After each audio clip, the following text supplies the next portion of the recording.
आज मैं आपको 7 ऐसे टैक्स हैक्स देने वाला हूं जो सुनने में आपको लगेंगे ये इलीगल है। भाई ये लीगल कैसे हो सकता है? बट जो आपको हैक्स में देने वाला हूं वो मैंने भी वेरीफाई कर लिया है। ये 100% लीगल तरीके हैं टैक्स को बचाने के लिए। आइए समझते हैं। सबसे पहले आप अपने पर्सनल एक्सपेंसेस को और बिजनेस एक्सपेंसेस को कैसे मॉनिटर करते हैं मुझे नहीं पता, बट आज से आपकी नज़र और नज़रिया दोनों चेंज हो जाएंगे। अगर आज आप जॉब करते हैं, मान लेते हैं जॉब से आप कोई आदमी चलिए 10 लाख रुपए महीना कमाता है। अब वो 10 लाख रुपए महीना कमाएगा तो उसे टैक्स देना पड़ेगा, उसका टैक्स कटेगा और जो बचेगा, आपको लगता है 30% टैक्स होता है, बट ऐसा नहीं होता है। सरचार्ज भी लगता है, सेस भी लगता है, तो ये टैक्स 42% तक भी चला जाता है। ठीक है, तो अभी के लिए 30% मानते हैं, तो 7 लाख रुपए बचता है। और इससे किसी आदमी को रेंट देना है, वो टैक्सी से कैब से अपने ऑफिस जा रहा है, उसे अपना फ़ोन खरीदना है, इंटरनेट यूज़ करना है, रेस्टोरेंट जाके खाना खाना है, ये सब वो 7 लाख से करता है। बट अगर कोई आदमी बिजनेस करता है तो वो क्या करता है वो मैं समझाता हूँ। वो क्या कहता है कि मैं बिजनेस कर रहा हूँ, मैं कहीं से काम कर रहा हूँ, वर्क फ्रॉम होम कर रहा हूँ, तो मैं जो रेंट दे रहा हूँ ये मेरा बिजनेस एक्सपेंस है। मैं क्योंकि कैब से बिजनेस मीटिंग्स के लिए जाता हूँ, तो एक कैब का जितना भी एक्सपेंस है, ओला उबर का वट एवर एक्सपेंसेस देयर, ये मेरा बिजनेस एक्सपेंस है, पर्सनल एक्सपेंस नहीं है। फिर जो फ़ोन के बिल्स आते हैं या फ़ोन को ख़रीदा उसने आईफोन ख़रीदा, भाई इससे तो मैं बिज़नेस की बातें करता हूँ, तो मैं अपने जो बात कर रहा हूँ काम करने के लिए वो सब फ़ोन से कर रहा हूँ, तो फ़ोन भी मेरा एक्सपेंस हुआ। अभी मैं फ़र्क बताऊँगा आपको। अब जो इंटरनेट में यूज़ कर रहा हूँ, घर पर ब्रॉडबैंड लगवाया हुआ है, फ़ोन में रिचार्ज करवा रहा हूँ, ये सब मैं बिज़नेस एक्सपेंस में डालूंगा। रेस्टोरेंट में जाके मैं मीटिंग कर रहा हूँ, कैफ़े कॉफ़ी डे या स्टारबक्स में जाके मैं कॉफ़ी ले रहा हूँ और मीटिंग कर रहा हूँ, तो वहाँ का भी जो मेरा बिल है ये मेरा बिजनेस एक्सपेंस हुआ। तो दोनों ने बराबर पैसे कमाए, इसने भी 10 लाख की इनकम करी, इसने भी 10 लाख की इनकम करी। बट अगर कोई सैलरी पर था तो उसका टैक्स कटेगा ही कटेगा। बट अगर कोई फ्रीलांसर है, कोई बिजनेस कर रहा है, कोई सेल्फ एम्प्लॉयड है, तो वो क्या बोलेगा, भाई इन सब चीज़ों में मेरे पैसे लग गए हैं 9 लाख रुपए, अब जो बचा हुआ 1 लाख रुपए है यही मेरी इनकम है, इस पे बता दो मुझे कोई टैक्स भरना है या नहीं भरना। अब आप देखिए वहां पर वो 3 लाख रुपए टैक्स भर चुका है और ये आदमी बोल रहा है मेरी तो इनकम ही 1 लाख रुपए हुई है, मतलब नेट प्रॉफिट मेरा 1 लाख रुपए हुआ है। तो यहां पर 1 लाख रुपए पे ही अगर वो टैक्स देगा तो देगा, वरना इसे भी बचाने के तरीके निकल सकते हैं। तो आप अगर कोई बिजनेस में है, आप सेल्फ एम्प्लॉयड हैं, फ्रीलांसर हैं, तो इन खर्चों को इग्नोर मत करो। आप अपने सीए को इन सबके बिल्स दो और आप सीए को बोल सकते हो मेरे बिजनेस एक्सपेंस हैं, तो वो आपकी टैक्स लायबिलिटी को कम कर सकते हैं। दूसरा समझते हैं, plan your personal and business trips. अब देखो, अगर आप किसी बिजनेस ट्रिप के लिए कहीं जा रहे हैं, मान लेते हैं दिल्ली से आपको मुंबई जाना है, अब आप किसी से मिलने जा रहे हो, आपकी कोई बिजनेस मीटिंग है, बिजनेस कॉन्फ्रेंस अटेंड करने जा रहे हो, आप फ्लाइट से जाओगे, आप होटल में रुकोगे, आप खाना खाओगे, ये सब आपका बिजनेस एक्सपेंस होता है। अब एक चीज़ मैं आपको बताता हूँ, एक यहाँ पे मैं लूप होल दूंगा, क्योंकि मैंने टॉपिक ही ऐसा रखा है इस वीडियो का कि सुनने में इलीगल लगता है बट टोटली लीगल है। लोग क्या करते हैं, हनीमून पर जाते हैं स्विट्ज़रलैंड और जाकर बोलते हैं अपने सीए को कि इसे बिजनेस एक्सपेंस में डाल दें। अब सीए बोलता है कि यार मैं हनीमून को कैसे बिजनेस एक्सपेंस में डालूंगा, ये नहीं डलेगा। तो जो तूने खर्चा किया वो तेरी कैपिटल से कटेगा। वो कैपिटल वही होती है, जैसे मैंने आपको समझाया कि जो आप टैक्स देके जो पैसा बनाते हो आपकी कैपिटल है।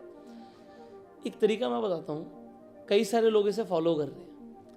लोग घूमने जाते हैं, मान लीजिए कोई स्विट्जरलैंड घूमने गया, यूरोप की ट्रिप पर गया।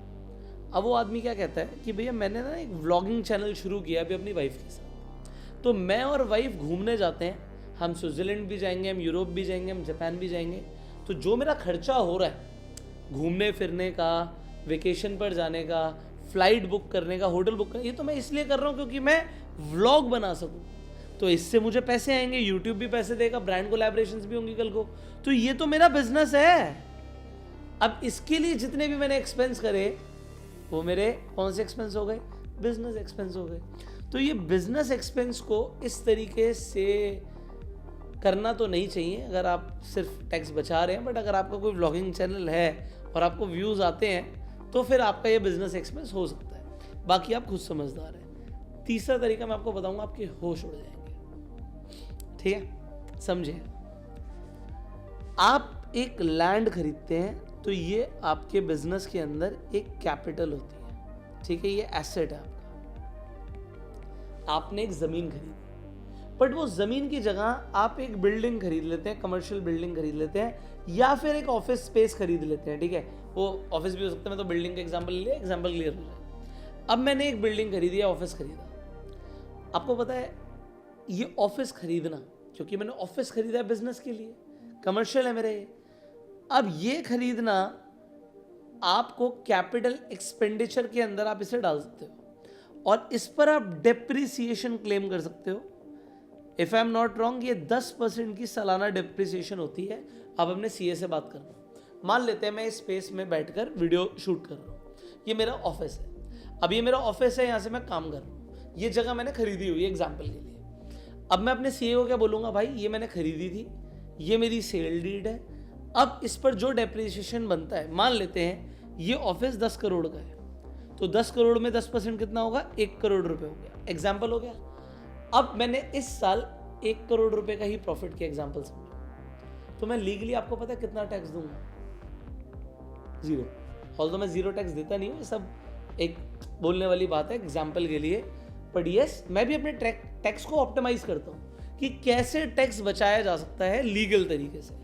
सो आप लीगली 0 टैक्स देंगे। अब आप समझो, अब आप कहोगे ऐसे तो बुक्स में मेरे ऑफिस की वैल्यू 0 हो जाएगी कुछ सालों में, हाँ मतलब डेप्रिसिएशन हर साल आप क्लेम करते रहोगे, पहले साल 10% क्लेम किया, फिर जो वैल्यू बची उस पर आपने क्लेम किया, तो धीरे धीरे करके उसकी वैल्यू बहुत कम हो जाएगी। अब आपकी वैल्यू बहुत कम हो गई है कागज़ों पे समझना, ठीक है, आपने ऑफिस लिया था 10 करोड़ का, मान लेते हैं कुछ सालों के बाद ये सिर्फ 5 करोड़ का या 1 करोड़ का ही रह गया, एग्जाम्पल मान लो सिर्फ 1 करोड़ का ऑफिस रह गया, कागज़ पर है ना, आपको पैसों की जरूरत पड़ेगी, तो लोग क्या करते हैं, इस ऑफिस को बेच देते हैं। अब जब बेचोगे तो वो 10 करोड़ का ऑफिस आपको पता है 15 करोड़ का हो गया होगा, तो अब वो 15 करोड़ की चीज़ हो गई है, तो आपको ना एक बहुत बड़ा टैक्स लग जाएगा। तो एक चीज़ ध्यान रखना, बेचना नहीं है।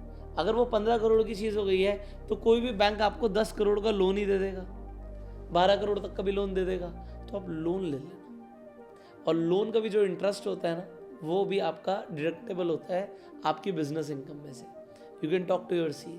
तो ऑफिस खरीदना, आपने मान लो मल्टीपल ऑफिस खरीद लिए, खरीद लो, उस पर डेप्रिसिएशन क्लेम कर लो, बुक्स में वैल्यू 0 हो रही है, बिजनेस इनकम से आप ऑफसेट कर रहे हो, बेच नहीं रहे, एसेट बनाए जा रहे हो, और उसके बाद आप उसे रेंट पे चढ़ा सकते हो, रेंट आएगा, आपकी इनकम है। अब रेंट के अंदर भी खर्चे अलाउ होते हैं, तो ये सब लीगल तरीके से हो सकता है। You just need a good CA. आगे बढ़ते हैं, 4th हैक पर चलते हैं। यू पे tax on profit not income. देखो, अगर मैंने बिजनेस में प्रॉफिट बनाया तो प्रॉफिट कब बनेगा, पहले होगी मेरी नेट इनकम। मान लेते हैं मुझे यूट्यूब ने पैसे दिए, एक्स अमाउंट दे दिया, कुछ भी मान लेते हैं 10 लाख रुपए दिए। अब 10 लाख रुपए में मैं एक ऑफिस में बैठा हूँ, मान लेते हैं रेंट पर है, मैं रेंट दे रहा हूँ। इसके बाद मैं कुछ एडिटर को सैलरी देता हूँ, मैंने कैमरा खरीदा है, मैंने कंप्यूटर खरीदा है, मैंने ये आईपैड खरीदा है, अब मैंने माइक खरीदा हुआ है, ये सब मैंने एक्सपेंस करे। अब एक्सपेंस करने के बाद जो नेट बचेगा वही तो मेरा प्रॉफिट है, तो मैं टैक्स किस पर दूंगा, प्रॉफिट पर दूंगा। तो आप ये देखो, भूलना नहीं है, अगर आप कोई एक्सपेंस कर रहे हो तो उसे आपको माइनस करना है अपनी इनकम से। दूसरी चीज क्या है, ये प्रॉफिट जो है ना एक नंबर है, आपको इस नंबर को देखना है कि देखो मतलब है क्या चीज़। कुछ ऐसे लोग होते हैं जो अपने सीए को बोलते हैं मुझे इतना प्रॉफिट दिखाना है, और एक होता है नेट प्रॉफिट आपका कितना है। तो कुछ सीए तो एडजस्ट कर देते हैं, बट मैं फिर भी बोलूँगा एडजस्टमेंट वगैरह इन सब चीज़ों में मत पढ़ो। लीगल तरीका ये है कि इनकम जो हुई उसके बाद जितने एक्सपेंसेस आपने जेन्युइनली करे हैं पैसे कमाने के लिए, वो अपने सीए को बता दो। उनमें से जो लेजिटिमेट खर्चे होंगे वो सारे आपका सीए माइनस कर देगा आपकी इनकम में से, और नेट प्रॉफिट पे आप टैक्स दोगे, जो मैंने आपको एग्जांपल दिया था। अब देखो, हर वो चीज़ आप कहोगे खर्चे क्या हो सकते हैं। भाई मैंने ये सूट पहना हुआ है, अब मैंने सूट पहना हुआ है, सूट पहन के मैं वीडियो बना रहा हूँ, भाई मैं इस खर्चे को एज अ बिजनेस एक्सपेंस डालता हूँ, बट इसे मैं 50% डाल देता हूँ कि भाई चलो, आप कह सकते हो सूट पहन के तो मैं किसी पार्टी में भी जा सकता हूँ, वो मेरे लिए एक पर्सनल खर्चा हो गया। बट क्योंकि मैंने वीडियो बनाने के लिए सूट खरीदा, तो मैं अपने सीए को बोलता हूँ कि यार एक काम करना, 50% डाल दे, कि जो मेरा बिल है इसका 50% आप डाल दो कि ये मेरा एक बिजनेस एक्सपेंस है। सो जो भी चीज़ आपको पैसा कमा कर दे रही है वट एवर इट इज, आपकी फ्लाइट टिकट हो सकती है, जिस चीज से आप पैसा कमाते हो आप लीगली उसे खर्चा क्लेम कर सकते हो। बस आप जस्टिफाई कर पाओ। कल को इनकम टैक्स डिपार्टमेंट एक नोटिस भेज सकता है, डरना नहीं होता नोटिस से। आप जवाब दो ना, अब जवाब दो आपने जो खर्चा किया क्यों किया। जैसे मैंने बोला आपको, आप स्विट्जरलैंड गए थे, आप बोल सकते हो मेरा व्लॉगिंग चैनल है, देखो जी मैं व्लॉग डालता हूँ जहाँ जाता हूँ, मनाली गया था तब भी डाला था, तो स्विट्जरलैंड जाऊँगा तब भी डालूंगा, तो मैं डालता हूँ। चाहे उस पर व्यूज़ आए ना आए वो एक अलग बात है। भाई मैंने एक रेस्टोरेंट खोला है, लोग नहीं आ रहे खाना खाने, तो व्यूज़ कम ज़्यादा हो सकते हैं, बट आप जो भी खर्चा कर रहे हो पैसा कमाने के लिए, वो आप एज अ बिजनेस एक्सपेंस या खर्चे में ले सकते हो। और कभी आपको डेप्रिसिएशन नहीं भूलनी है। अब आप जितने अमीर लोग देखोगे वो बड़ी बड़ी गाड़ियां लेते हैं, आपको पता है आपको गाड़ियों पर डेप्रिसिएशन मिलता है। ऑलराइट, मैं आपको दिखा भी देता हूँ, ठीक है। सो अगर मैं इंडिया की बात करता हूँ, तो इंडिया के अंदर अगर आप अपनी एक गाड़ी चला रहे हो और आप बिजनेस करते हैं, तो ज़्यादातर बिजनेसमैन जो गाड़ी है वो अपनी कंपनी के नाम पर या अपनी प्रोप्राइटरशिप फर्म के नाम पर लेते हैं। अब जब आप बिजनेस के नाम पर गाड़ी लेते हो, मैंने तो देखा लोग रोल्स रॉयस भी ले लेते हैं बिजनेस के नाम पर। मुझे नहीं पता, वो बोलते होंगे भाई मैं ऑफिस जाता हूँ रोल्स रॉयस से। तो लोगों ने अपनी कार खरीदी बिजनेस के नाम पर, उस पर 15% का डेप्रिसिएशन आप क्लेम कर सकते हो, ठीक है। सो ये रेगुलर जो फ्यूल, मतलब जो आप पेट्रोल और डीजल कार्स के लिए, उनके लिए 15% है। वाइल जो कमर्शियल हायर्स होते हैं और व्हीकल्स होते हैं, इलेक्ट्रिक व्हीकल्स, उनके अंदर 30 to 40% भी आप एज अ डेप्रिसिएशन क्लेम कर सकते हो। सो आप वो अपने सीए से बात करना, मैं 15% यहाँ पे लिख देता हूँ। तो आपने गाड़ी खरीदी, आप उस पर 15% का डेप्रिसिएशन क्लेम कर रहे हो। हाँ, जो कैमरा होता है, लैपटॉप होता है, मशीनरी होती है बिजनेस के अंदर, या कंप्यूटर्स होते हैं, इन पे भी डेप्रिसिएशन परसेंटेज के हिसाब से मिलता है। सो ये डेप्रिसिएशन को हमें भूलना नहीं है, क्योंकि आपने इतने खर्चे करे। आपने मान लो फर्नीचर लगवाया, सो फर्नीचर गवर्नमेंट बोलती है भाई 1 साल में तो जीरो होगा नहीं, तो ये जो फर्नीचर भी है ये डेप्रिशिएट होगा, कुछ साल में इसकी वैल्यू खत्म हो जाएगी। तो गवर्नमेंट कहती है कि आप हमसे डेप्रिसिएशन क्लेम कर लो, आप अपना फर्नीचर दिखाओ और आप बोलो कि इस पे डेप्रिसिएशन है, तो आपका खर्चा हर साल जो डेप्रिसिएशन में परसेंट जो भी अमाउंट आ रहा है उतना नेट इनकम से कम होता रहेगा, तो आपका प्रॉफिट कम हो जाएगा, और जैसे ही प्रॉफिट कम होगा तो आपका टैक्स भी कम हो जाएगा। सो ये लीगल तरीके हैं टैक्स बचाने के। फाइनली, अपने एसेट्स को बेचो मत। आपने सुना होगा एलॉन मस्क ने ट्विटर खरीदी थी, उसका नाम फिर x.com रख दिया। उस टाइम पर उसने अपने जो शेयर्स थे उसके अगेंस्ट में लोन लिया था, उन शेयर्स को बेचा नहीं था, क्योंकि बेचते ही टैक्स लग जाता। जब लोन लिया तो लोन लेकर उसने जाकर ट्विटर खरीद ली। तो अगर आज आपके पास शेयर मार्केट में शेयर्स हैं, आपने इन्वेस्टमेंट करी हुई है, आपने रियल एस्टेट खरीदा हुआ है, ज़रूरी थोड़ी है जब पैसे की ज़रूरत है तो आप बेच दो, क्योंकि बेचते ही आपको कैपिटल गेन टैक्स लगेगा, आपको अट्रैक्ट कर लेगा। बट आप उसकी जगह अगर लोन ले लेते हैं, you can save your taxes. Finally एक बोनस दे रहा हूँ, आपने सुना होगा जैसे मुंबई में, दिल्ली में, गुड़गांव में बहुत महंगे महंगे अपार्टमेंट्स बन रहे हैं। गुड़गांव में कैमेलियाज है, 100 करोड़ रुपए के वहाँ पे अपार्टमेंट्स हैं। आप सोचते हो कि 100 करोड़ का अपार्टमेंट कौन ही खरीदता है? मैं बताता हूँ कौन खरीदता है, जिसे टैक्स बचाना होता है। आप कहोगे 100 करोड़ का घर खरीद के कोई आदमी टैक्स बचा सकता है? भाई इनकम टैक्स एक्ट के अंदर एक सेक्शन है, सेक्शन 54F। अगर आप शेयर मार्केट से पैसा बनाते हो या फिर आपने कंपनी खोली थी, स्टार्टअप चलाया, स्टार्टअप चल गया, आपने शेयर्स बेच दिए, कल को पैसे आ गए, तो आप क्या कर सकते हो, जो शेयर्स का प्रॉफिट हुआ है आप उस पर टैक्स मत भरो। आपको जो पैसा आपने इन्वेस्ट किया था प्लस जो प्रॉफिट हुआ है उस पैसे से आप एक रेजिडेंशियल रियल एस्टेट खरीद लो। रेजिडेंशियल, कमर्शियल नहीं, रेजिडेंशियल। अब चाहे वो 100 करोड़ का अपार्टमेंट हो या फिर 10 करोड़ का घर हो, या फिर सरकार कहती है खरीदो मत, आपने ज़मीन लेकर उस पर घर बना रहे हो, आप कंस्ट्रक्शन कर रहे हो, तो भी हम आप पर टैक्स नहीं लगाएंगे। और ये 100% एक लीगल तरीका है टैक्स बचाने का। तो जो लोग शेयर मार्केट से बड़ा प्रॉफिट कर देते हैं वो रेजिडेंशियल रियल एस्टेट खरीद लेते हैं, और जब आप वो खरीदते हो तो आप टैक्स भरते हो 0। आप पूरा टैक्स बचा सकते हो, ठीक है, अगर आपने पूरा अमाउंट इन्वेस्ट कर दिया। अब इसके लिए टाइम कितना मिलता है? इसके लिए घर खरीदने के लिए आपको गवर्नमेंट कहती है चलो 2 साल में खरीद लेना। तो मान लो आपने शेयर्स बेचे थे और मुनाफा मोटा हो गया और आपको इनकम टैक्स से नोटिस आता है, तो शायद आपका सीए जस्टिफिकेशन दे सकता है कि भाई मैं तो घर ढूंढ रहा था, इस साल घर ले लूँगा, क्योंकि 2 साल का टाइम मिलता है घर खरीदने के लिए। और अगर आप कंस्ट्रक्शन कर रहे थे और मान लो 2 साल निकल भी गए, तो आपका सीए ये जस्टिफिकेशन भी दे सकता है, भैया मैं तो अपने गांव की ज़मीन पर घर बना रहा हूँ, अभी टाइम लग रहा है, 3 साल का टाइम मिलता है घर बनाने के लिए। और अगर आपने घर पहले ही खरीद लिया और अब आपको शेयर्स पर टैक्स लग रहा है क्योंकि आपने शेयर्स अभी बेचे हैं, प्रॉफिट हो गया उन पे, तो गवर्नमेंट कहती है चलो 1 साल पहले भी घर खरीद लिया, 1 साल पहले भी घर खरीद लिया और शेयर्स आज बेचे हैं तो भी आप टैक्स बचा सकते हो। तो ये टैक्स बचाने के कुछ लीगल तरीके हैं। एक और टैक्स बचाने का आपको एक फाइनल तरीका दे देता हूँ, मज़ा आ जाएगा आप लोगों को।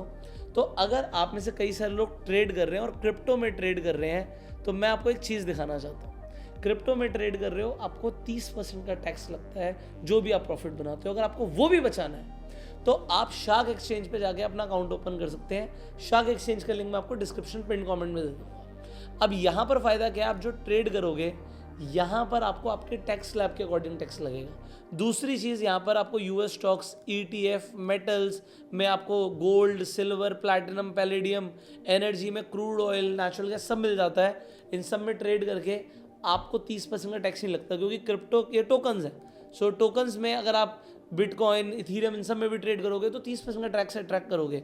बट यहाँ पर आप लीगली कैसे टैक्स बचाओगे, जल्दी से मैं आपको बता रहा हूँ। तो अगर आप यहाँ पर देखोगे, आपने ट्रेड किया, ठीक है, आपको जो भी प्रॉफिट हुआ उस पर आपने अपने सीए को बोला कि भाई मेरे इनकम टैक्स स्लैब के अकॉर्डिंग मुझे टैक्स भरना है, चलेगा, क्योंकि यहाँ पे ये स्पेक्युलेटिव ट्रेडिंग होती है। अब दूसरी चीज़, एक और फायदा आपको कराता हूँ।